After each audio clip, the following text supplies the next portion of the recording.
Damos gracias a Dios por estar acá, cada uno de nosotros.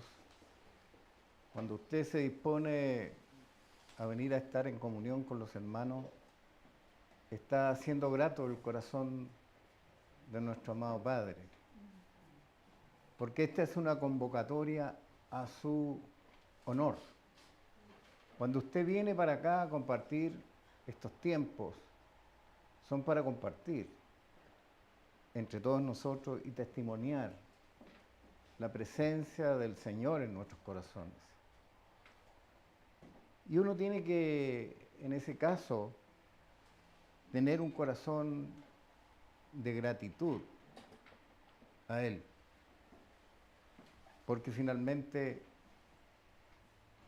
el descanso que tuvo usted esta noche, que pasó, también se lo provocó Él.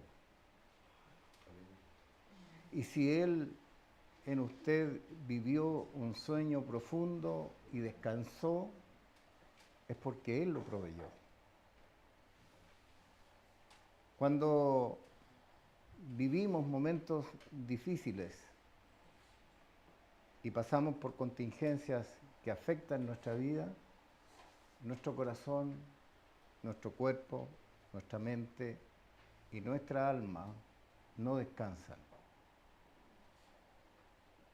Y la creación de Dios contempla tiempos de actividad normal física y tiempos de descanso.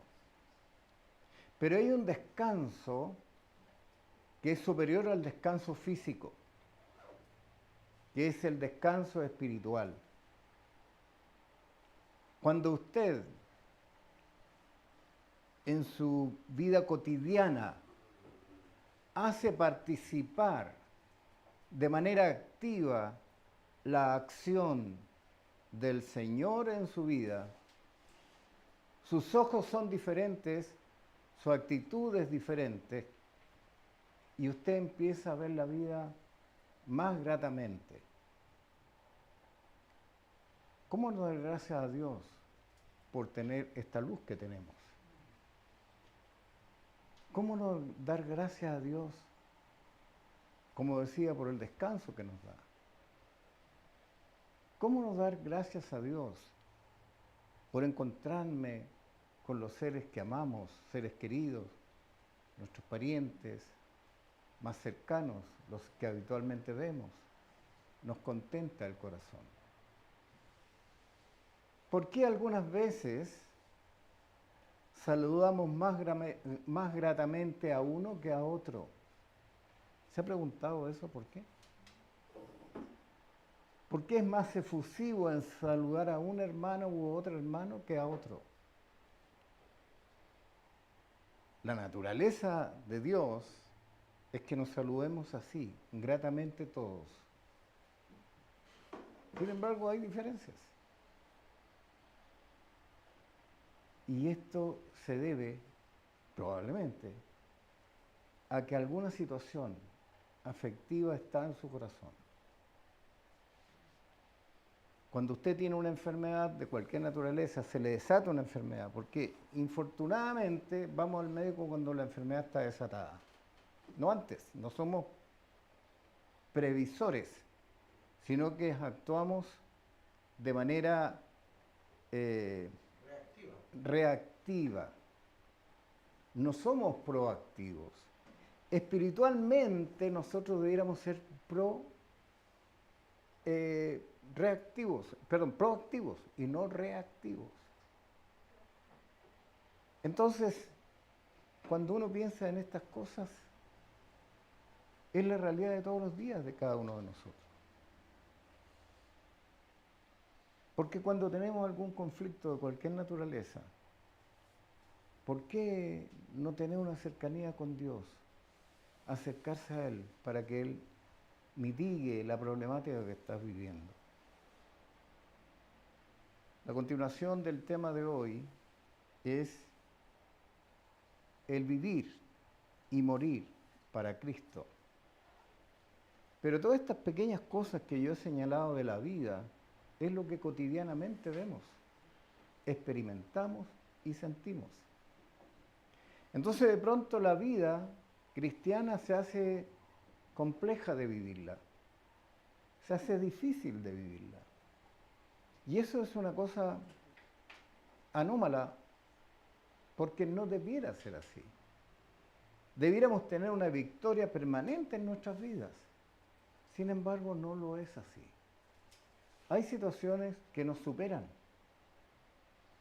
¿Y cómo usted puede resolver una problemática que le supere si no está vinculado o no tiene una estrechez de relación con nuestro Creador? Infortunadamente digo, la vida cristiana en estos tiempos, que no ha sido tan distinta a la que conocimos cuando Jesús estuvo entre nosotros, está viviendo de una manera muy desprevenida de buscar una relación con Dios.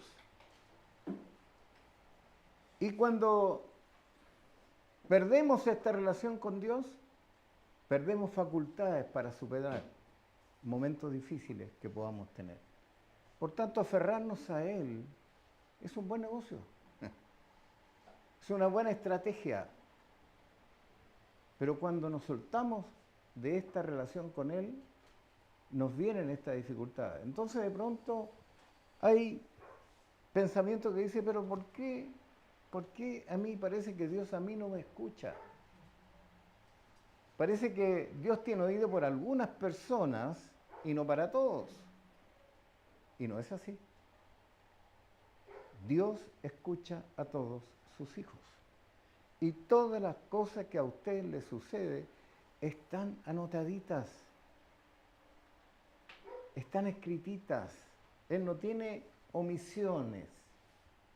Él tiene recuerdo de cada una de las cosas que usted vive. Cuando leemos el texto que fue el texto base de la prédica del domingo, que la voy a volver a leer para terminar en la parte que no alcancé a concluir el domingo, estamos trabajando el versículo Romanos 14, 8 y 9, ¿verdad? Que debiéramos virtualmente, por lo menos, la primera parte, esta estrofa, debiera ser casi una de memoria. Pues si vivimos para el Señor, vivimos. Y si morimos para el Señor, morimos. Aquí hay un compendio de toda una realidad de vida de una persona desde que nace hasta que dejamos de verla. Pero ese dejar de verla en el morir, nosotros seguimos viviendo. Seguimos viviendo. Por eso que hablaba de las cosas cotidianas de la vida. Yo generalmente con Aurora oramos por el descanso que ha dado nuestros cuerpos en la mañana. Porque en verdad, ¿qué sería de nosotros si no descansásemos en la noche? Estaríamos completamente abrumados, cansados, agobiados. Venid a mí los que estáis cansados y agobiados, pues yo os haré descansar. Por eso que quiero partir esta administración de hoy día para señalar ante ustedes que el que esté agobiado debe descansar en el Señor. Y no por un instructivo de la prédica, sino que por una voluntad de ustedes. Buscarle a Él para poder descansar. Si no tenemos esa facultad de buscarle, ¿cómo descansaremos? ¿Cómo será posible renovar fuerzas que usted no tiene las capacidades para hacerlas? El cuerpo tiene una capacidad determinada para funcionar. Y cuando usted esas capacidades las supera, el cuerpo reacciona negativamente. Negativamente. Yo estoy muy feliz de poder caminar. Pero no puedo caminar como lo hacía antes. Estoy contento. Usted me ve caminar como normal, pero yo ayer tuve que hacer unas diligencias y tuve que caminar mucho y terminaba cansado. Si mi cuerpo ya, a esta altura de mi vida y con la lesión que tuve, no está respondiendo físicamente. ¿Cuánto más en la dimensión espiritual nosotros no respondemos a este plan que Dios tiene para guiar y conducir nuestra vida, espiritualmente hablando? Entonces, cuando hablamos de que si vivimos, para el Señor vivimos, usted, todas las cosas que suceden en su vida, todas. Por eso que más adelante dice, las buenas y las malas son propósito del Señor para cada uno de nosotros.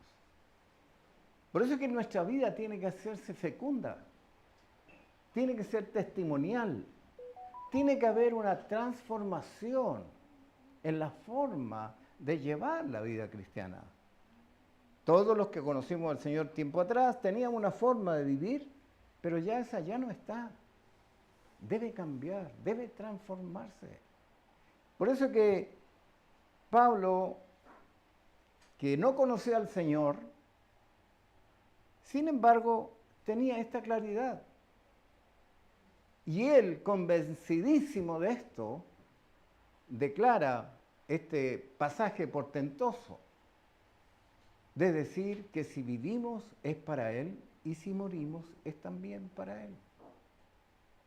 Entonces, a veces tenemos como unas viseras que le ponían antiguamente a los caballos, ¿no? Y ponemos esta visera frente a nosotros y no vemos el perímetro de todas las cosas. Pero lo que quiere el Señor es que usted saque esas viseras y vea cuán grande es el propósito de Dios para usted y para mí. Claro, usted podrá decirme, sí, pero es lo mismo que predican todo el tiempo los pastores o los predicadores, ¿sí? Uno tiene la obligación de decir esto, pero hay alguien más tiene la responsabilidad de cumplir esto. Junto con cumplirla yo, quien escucha tiene el deber de poderlo cumplir. Porque aquí se hace fecunda la vida. De otra manera no se hace fecunda. No se hace llena, dirigida por la gracia del Espíritu Santo. Así dice después, continúa el apóstol, dice, y así pues, ya que vivamos o que muramos, del Señor somos. Es decir, tenemos un amo absoluto. Él es nuestro Señor. Él es nuestro soberano. Por tanto, a Él debemos rendirle cuenta de lo que vamos a hacer. Porque algún día, hermano querido, yo creo que usted lo sabe, seremos llevados al tribunal de Jesús. Entonces, ¿qué carpeta vamos a llevarle a Él? Él lo tiene todo. Interesante cuando uno se introduce en la comprensión de lo que dice la lectura, la escritura, se da cuenta que Él tiene todo como todo anotadito. Me llamó tanto la atención, eso no dice así la escritura, pero te lo da a entender. Que Él tiene claro todo lo bueno y todo lo malo que hicimos. Pero hay algo notable que también me reafirmó cuando yo estaba entendiendo este texto de la Escritura. Cuando seamos presentados en el tribunal de Cristo, no viene el juicio para nosotros, para descalificar o poner en duda la salvación. Cuando seamos llamados al tribunal de Cristo es para reconocer las cosas buenas y también sancionar probablemente bajo la dimensión del reconocimiento lo que no hicimos como correspondía hacer. Este acto de fe, no de fe, sino este acto establecido naturalmente por Dios para todos los creyentes,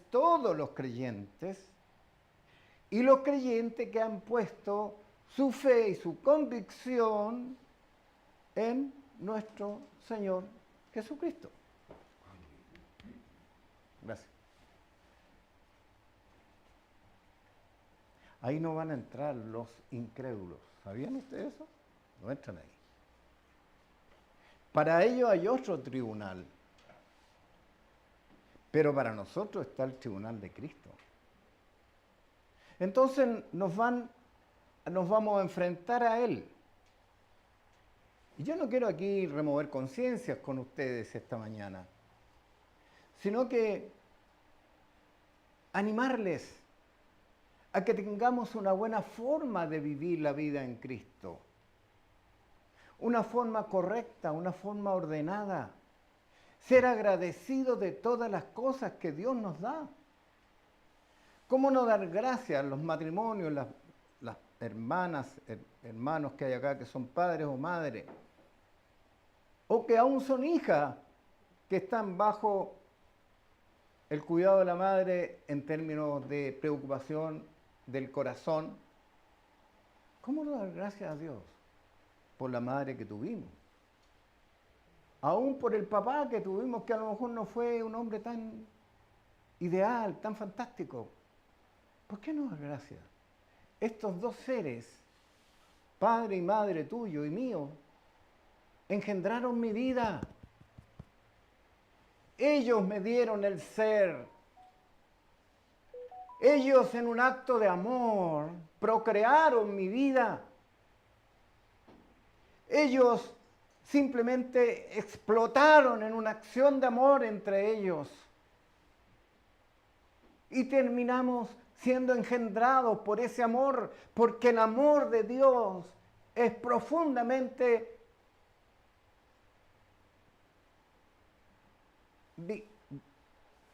proyectado a dimensiones inconmensurables, humanamente hablando. ¿Cómo no tener gratitud por aquellos? ¿Cómo no preocuparse de dar gracias a Dios por la maravillosa naturaleza que Él creó? ¿Por qué no orar por aquel que es tu enemigo? ¿Por qué no entregarle amor a aquel que alguna vez te ofendió? ¿Por qué no volver a reconciliarnos entre todos nosotros? ¿Por qué tenemos que vivir separados? ¿Por qué los matrimonios a veces duermen en camas separadas? Bueno, antiguamente se hacía así, una cama para allá, una cama. Pero hoy día viven juntos, pero viven separados. No hay una estrechez entre ellos. Algo ha hecho una interrupción del caudal del amor de Dios. Cuando decimos aquí la primera parte de este texto, dice que si vivimos, para Él vivimos. ¿Estará de acuerdo Él que yo no pueda, que yo no acepte el perdón de mi hermano? ¿O reconciliarme con mi hermano? ¿Él estará de acuerdo en que yo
inconsecuentes que actúan mal, que son de malos procederes.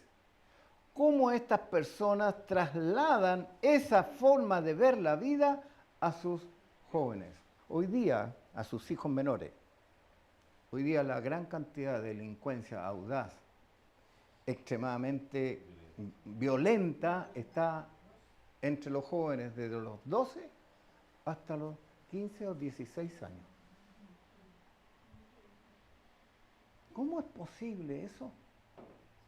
Es decir, ningún padre tuvo cuidado en decirle, lo que yo hice está malo, arrepiéntete, no hagas eso o ándate por un mejor camino. Ellos no viven bajo la voluntad de Dios. Y lo que es más triste, algunas personas que actúan y delinquen de esta manera se dicen cristianos. ¡Qué espanto! ¡Qué espanto! Entonces, el desafío de vivir para el Señor tiene implícitas muchas conductas de vida que regulan el procedimiento que agrade a Dios en la vida.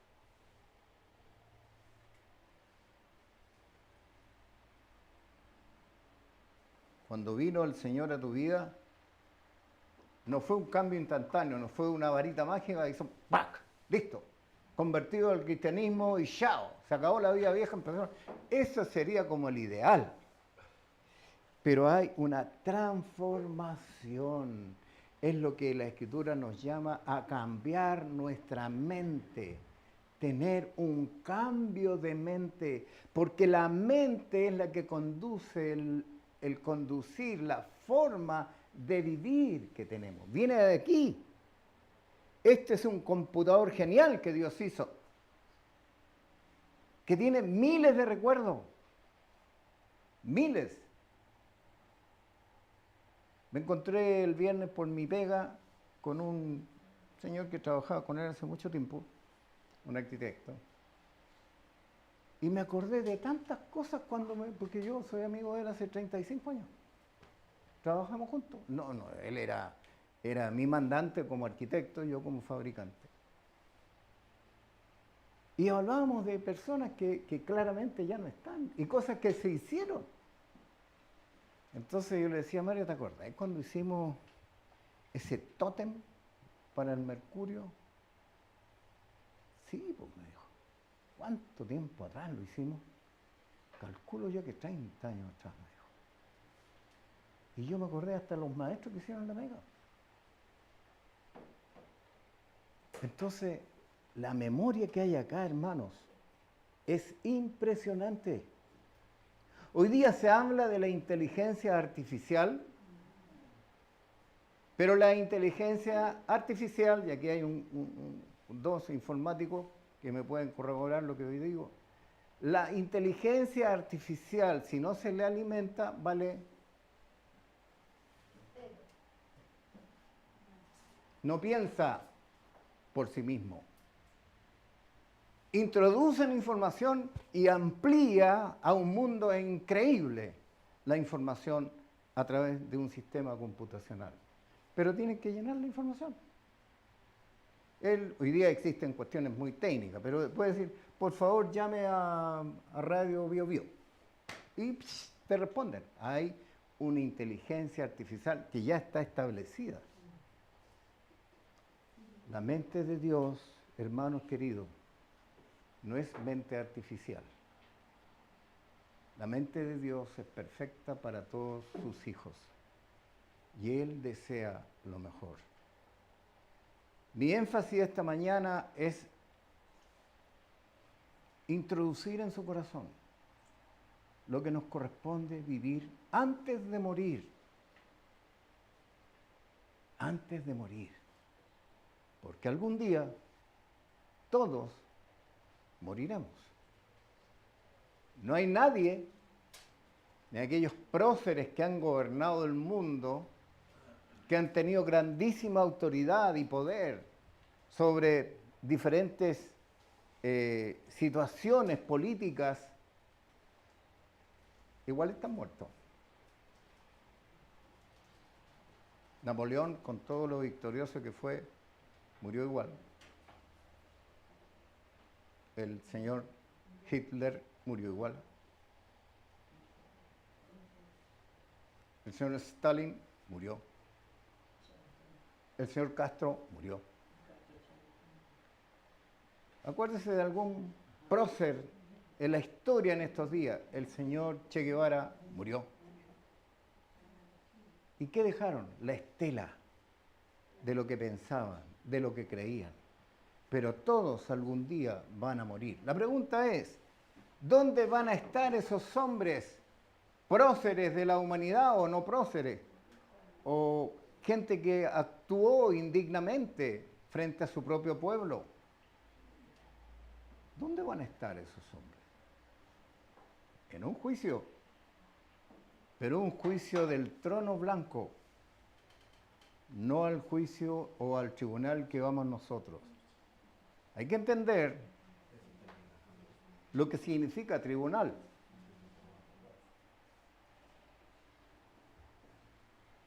Al tribunal vienen las personas que van a ser juzgadas.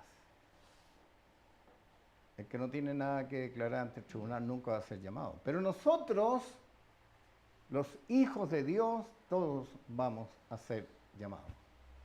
Y el texto aquí es muy interesante, el que voy a leer. Ya sea que la vida sea para la vida que hayas vivido en el cuerpo, sea para bien o para mal, dice la Escritura, va a estar presente en el juicio. Lo interesante de esto, y esto es una afirmación positiva para cada uno de nosotros, que lo que vamos a hacer cuando nos enfrentemos al juicio, al tribunal de Jesús, van a ser consideradas tus actitudes, van a ser reconocidas las cosas por las cuales hiciste la obra que Él te encomendó hacer. Va a haber ese tipo de reconocimiento. No va a haber un juicio en que vas a perder la salud. No, tú fuiste demasiado malo, hablaste mucho en las prédicas, pero eras al revés cuando tenías tu vida privada, así que te voy a condenar. No es eso. No. Jesús no va a condenar a los creyentes. Jesús va a reconocer las cualidades, las virtudes, las cosas que hiciste para desarrollar la obra de Él en la tierra. Pero no va a dejar de tener presente también las cosas que no hiciste de acuerdo a su propósito y voluntad. Entonces, dice que nosotros nos darán diademas, coronas de reconocimiento. A lo mejor hoy día ver al, ¿cómo se llama este humorista? Bombo Fica, que habla que ¿cómo se llama? La gaviota no es de oro, que era de lata, no sé cómo. A lo mejor te va a tocar una diadema de lata, o una de plata, o una de oro, o a lo mejor te va a tocar una de platino. ¿Ah? No sé. Pero Él te va a dar una corona. Él va a reconocer, qué honra más grande, que cuando tú estés en la presencia de Él reconozca lo que tú hiciste por su obra. Y no solamente el predicar desde un púlpito, sino que hacer consecuente con nuestra propia vida la voluntad de Dios acá en la tierra. Por eso es que si vivimos para Él vivimos. No podemos seguir viviendo una vida loca, como dice esa canción. Vive la vida loca. Yo no conozco la letra de esa canción, no sé qué es la letra, ustedes la deben conocer a lo mejor. Pero, ¿qué es una vida loca? en el buen sentido y la comprensión, es una vida en desorden. Es una vida no llevada a principios y a valores sustentables entre nosotros. Por tanto, la vida, hermanos queridos, no puede ser una vida loca. Tiene que ser una vida compatible con tu fe, con lo que tú creíste de Jesús, que era el Hijo de Dios, el que transformó tu corazón, mi mente, mi alma, que ha cambiado la historia de la humanidad. Él es el Dios que yo creo y que quiero agradar y que quiero hacer su voluntad. Y yo reconozco mi flaqueza, reconozco mis debilidades y sé que las tengo y lucho contra ellas, pero quiero superarlas. No quiero que me resten una diadema. No quiero que me diga, Señor, mira, una vez te pusiste a predicar y tu prédica fue directamente dirigida para una persona. No quiero que me diga eso. No deseo eso. Así que algún día todos seremos presentados ahí en el tribunal.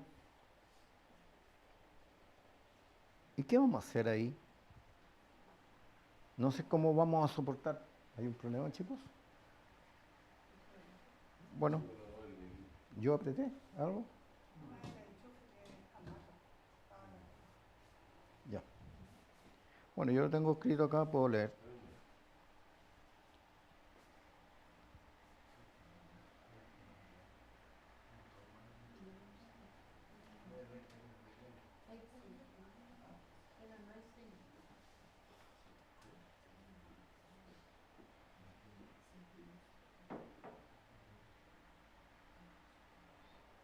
Corintios 5:10, no sé si va a salir de nuevo ahí, pero voy a leer el texto que voy a leer, que voy a usar.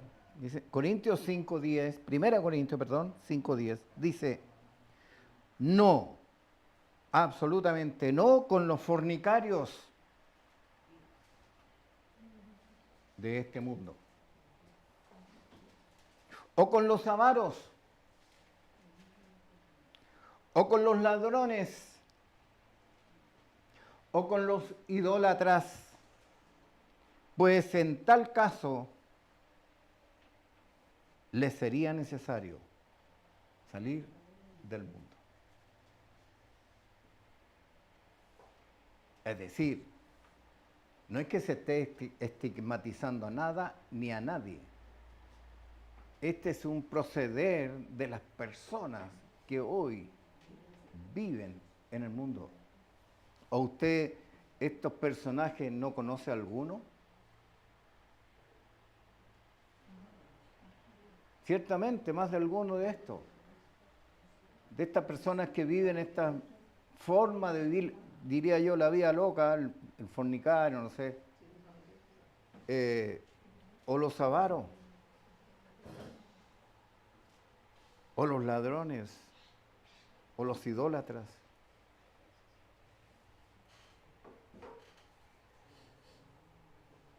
En ese caso, cuando el apóstol dice es necesario salir del mundo, es mejor que el Señor te lleve. Eso es lo que está diciendo. Salir del mundo. ¿Y salir del mundo qué significa? No irte para otro país. Salir del mundo.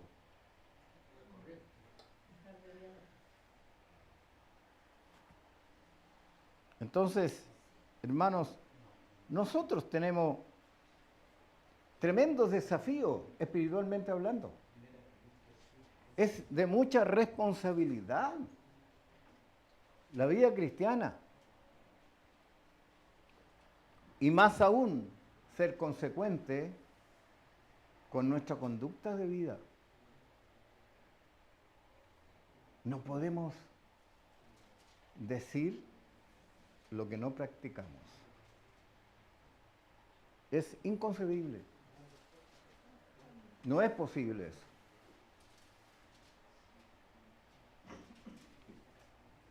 Porque es necesario, voy ahora a la penúltima texto, porque es necesario que todos, no hay excepción de nada, comparezcamos ante el tribunal de Cristo, ¿ves? Todos.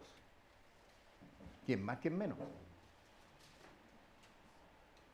Para que cada uno reciba, dice recibir, obtener, según lo que haya hecho mientras estás en el cuerpo.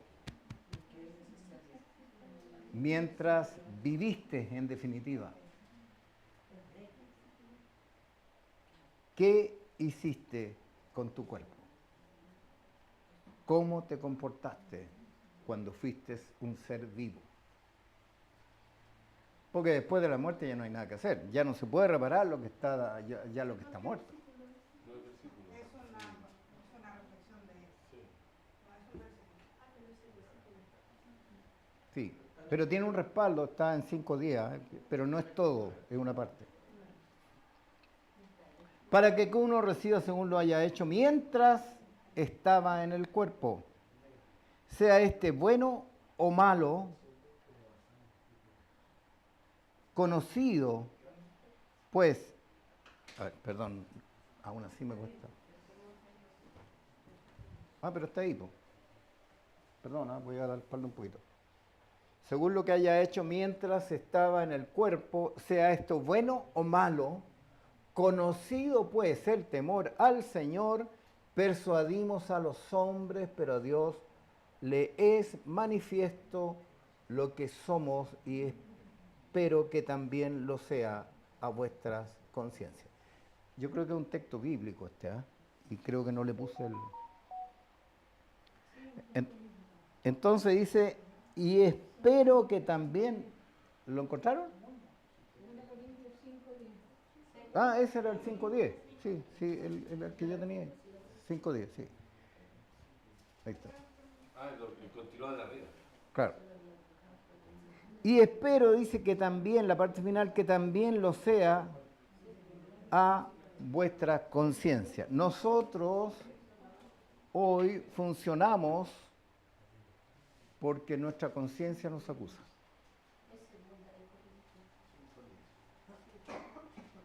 Cuando nuestra conciencia nos acusa, reaccionamos. Por eso que no somos proactivos, somos reactivos. Que es lamentable. Pero el mundo hoy día, no solamente el mundo de la vida cristiana, funciona o reacciona de una forma cuando se produce un fenómeno anómalo, sino que el mundo así es así.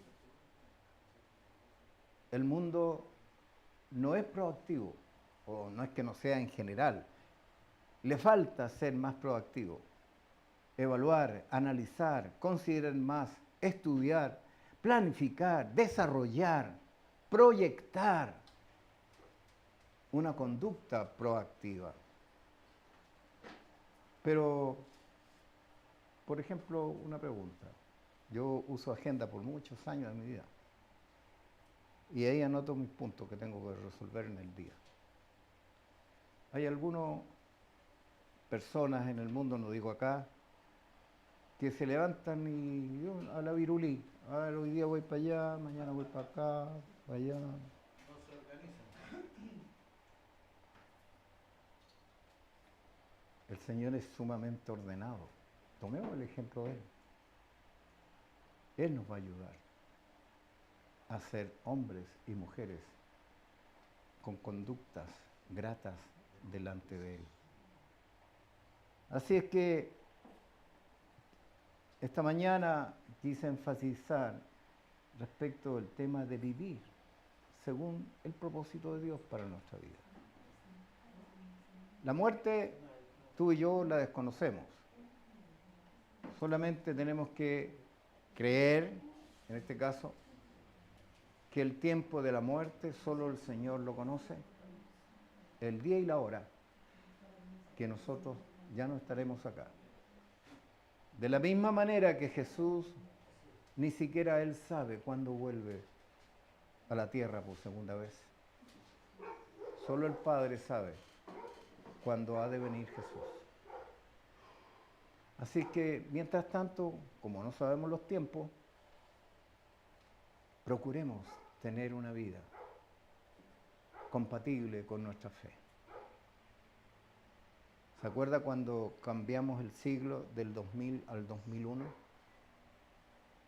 Se anunciaron cosas espantosas, que el mundo se iba a acabar, que iba a haber, no sé, ¿cómo se llama esto? Alineamiento de planetas, y que prácticamente la Tierra no iba a seguir siendo igual.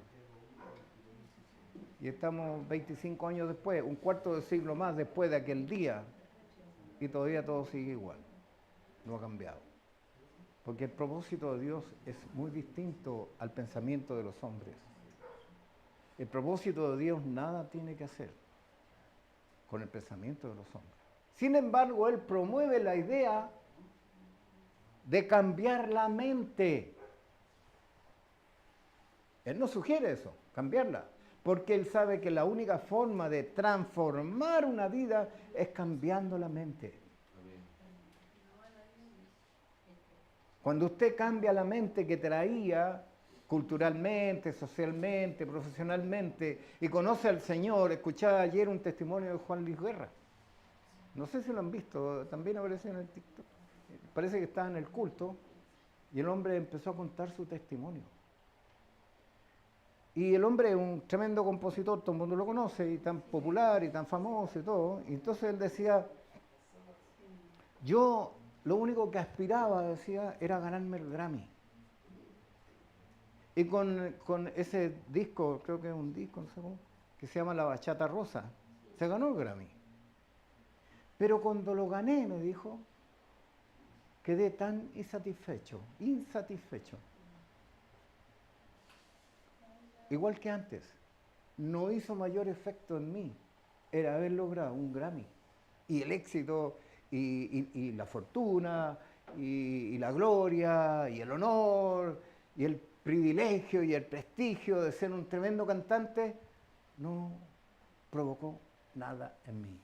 Y el tipo dice, agrega, hasta que un día dos valientes, así dijo él, me llamó la atención. ¿Quién se atreve a predicarle el evangelio no sé, a un ministro agnóstico, a un presidente agnóstico como el que tenemos hoy? Un valiente. Unos valientes llegaron a mi casa y me anunciaron el evangelio de Cristo, dice Juan Luis Guerra. Y yo creí. Y le dijeron estos valientes, la paz que tú no has podido encontrar, la vas a encontrar solo en Jesús. Y en ese instante, dice él, que les creyó a esos dos valientes que llegaron a su casa a predicarle el evangelio. Y dice, yo hoy percibo y siento la paz que Jesús me ha dado cuando yo di este paso de fe y creí en Él. Entonces no es el éxito, no es el dinero, no es la profesión, no es el estatus lo que te hace feliz. Lo que nos hace feliz es conocer al Señor, es tener gratitud con Él por lo que nos ha dado, es darle gracias a Él por todo lo que nos ha proveído. Por eso que es como fome no tener una gratitud con Él. Y de pronto hasta juicios surgen en el corazón de cada uno de nosotros, porque a lo mejor Él no nos responde. ¿Y no será que tú no has cambiado todavía para que te dé una respuesta clara? Hermano, si vivimos, para el Señor vivimos. Él es nuestro permanente veedor. Pero, ¿tú crees que el Señor te mete el dedo en la herida cuando tú cometes algún error?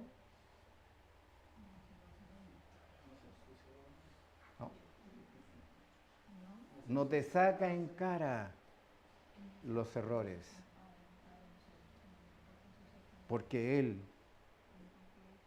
en su misericordia, quiere guardar tu corazón de riesgos mayores. Nada más que eso. Nada más que eso. Así es que demos gracias al Señor por la vida que tenemos, por la vida que has logrado alcanzar, por ver cómo tu generación ha crecido y cómo esta generación ha crecido, ojalá bien, ojalá bien. Nosotros, por el lado de los briseños, somos hartos. Y por el lado de los Muñoz también somos hartos. Y otro día conversábamos con Aurora y la verdad es que la mayoría de nuestros hijos, nuestros sobrinos, nuestros nietos, tienen una vida distinta a la que por lo menos tuve yo. Y eso es bendición. Eso es gracias a lo que Dios hizo y Jesús hizo en mi vida. Hermanos, que el Señor ponga